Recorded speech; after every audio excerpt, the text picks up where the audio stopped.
మనమైతే షికారుకి వచ్చినాం. నేను సాయంత్రం వేసిన వాళ్ళకు ఏం చేపలు పడ్డాయి చూద్దాం. జల్లెలు అయితే పడ్డాయి వాళ్ళకు.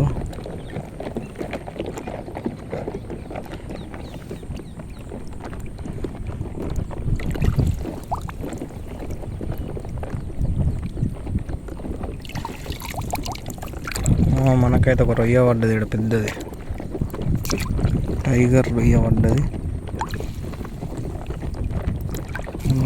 కింద పెద్ద రొయ్య పడ్డది, పెద్ద రొయ్య.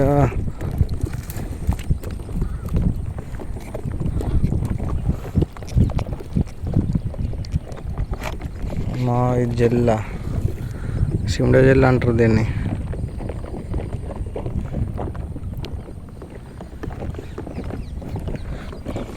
జల్లలు అయితే ఇంకా బాగానే ఉన్నాయి అటు సైడ్. అవి అవ్వ ఇవన్నీ జల్లలే.